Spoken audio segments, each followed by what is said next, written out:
Benjamin West and His Cat Grimalkin by Marguerite Henry. Chapter 13. An Old Black Coat. "Papa," Benjamin questioned as they stood side by side at the wash bench next morning, "could I take—" "As touching Grimalkin," Papa interrupted, "do not worry. I will caution Mamma and the girls to see to his happiness." Breakfast had no flavor that morning. No matter how much milk Benjamin poured over his porridge, it seemed to lodge in his throat. He was glad when the meal was over and he could slip out of doors. He watched the travelers load their wagons and set off together in a long pack train. As they turned out of the yard, Benjamin ran alongside the driver. "Should thee some day see a lad of the name of Jacob Ditzler," he said breathlessly, and then stopped in embarrassment. The driver slowed down. "And what if we do?" he said, not unkindly. Please to tell him that Grimalkin is well, and I am going to Philadelphia this day." The man nodded gravely, and the women and children stared after Benjamin, making him feel quite important.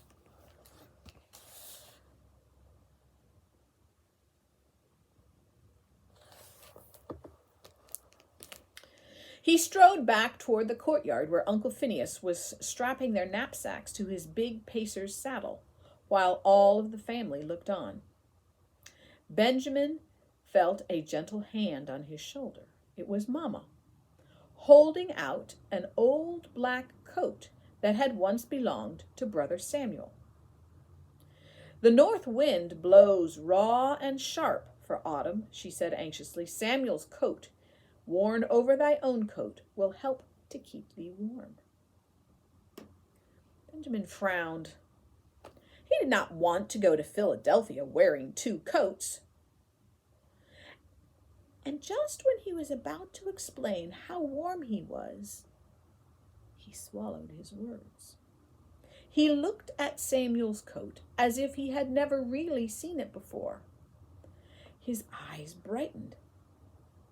"How big and roomy is Samuel's coat?" he said to himself. "Why, it would hold a cat extremely well." He took the coat with a polite thank you, then ran toward the inn, slipping his arms into the sleeves as he ran. "I just now remembered something in my room," he explained. He looked back over his shoulder and smiled to see Grimalkin bounding after him. A few moments later, he stood breathless at the upping block. "I declare," exclaimed Papa, "thee looks as stuffed as a pudding bag in Samuel's coat." Benjamin laughed nervously. Grimalkin was a strong, active cat. He was not used to being buttoned inside a coat, and every time he squirmed, he either tickled Benjamin's ribs or sent his claws into Benjamin's flesh. To cover the wriggling motions about his waist, Benjamin folded his arms and scratched himself lightly, trying his best to quiet Grimalkin.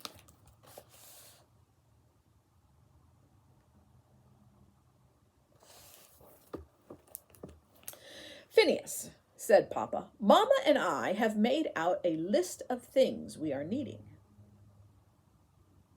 Benjamin suddenly looked down in horror. Grimalkin's pink nose peeked out of a buttonhole which he had left open as a porthole. He glanced around quickly to see if anyone had noticed, but everyone was listening to Papa. Why was it, Benjamin asked himself, that home always looked so good just when he was about to leave it? He had felt the very same way on his first day of school and on the first day he rode to Miller Clinkenbeard's. Mamma mistook Benjamin's searching glance for quite another reason. I must confess, she shook her head, it seems strange that Grimalkin is not here to say good-bye to thee. It is not like him. Papa stood thoughtful for a moment. A gopher, likely, he mused. Grimalkin was ever fond of an early morning hunt. At the sound of his name, Grimalkin tried to squeeze out of the little porthole. Quick as a flash, Benjamin clapped his hand over his stomach. Is thee ailing, little wren? Asked Mamma. No, Mamma, replied Benjamin, his face reddening. I'm fine. He appears feverish to me, said Sarah, and from the way he is scratching, he may be breaking out with the measles. The prospect of adventure always brings blood to the traveler's face, replied Uncle Phineas, as he mounted and gave a hand to Benjamin. Is thee comfortable, perched behind me? Oh, yes, exclaimed Benjamin in a panic, for Grimalkin was now exploring the back of Samuel's coat and mewing faintly. Let us be off, he begged in a voice loud enough to drown out Grimalkin's cries. Uncle Phineas's horse pawed the ground in agreement. Easy there, cried Uncle Phineas, and the big pacer swung out of the courtyard while the family shouted words that Benjamin could not hear. Benjamin's right hand and forearm were fastened securely about Uncle Phineas's belt. With his left hand, he now unbuttoned 4 more buttons of Samuel's coat. He could feel Grimalkin scrabbling around for an exit. He could see Grimalkin's head peer out like an opossum from its mother's pouch. Benjamin heaved a great sigh of relief. They were safely off at last. Now they could both enjoy the sights and the smells of autumn. Stroke Grimalkin for me, chuckled Uncle Phineas. How's thee know? Gasped Benjamin. Because, laughed Uncle Phineas, I saw a black tail wave from between the flaps of thy coat as I helped thee mount.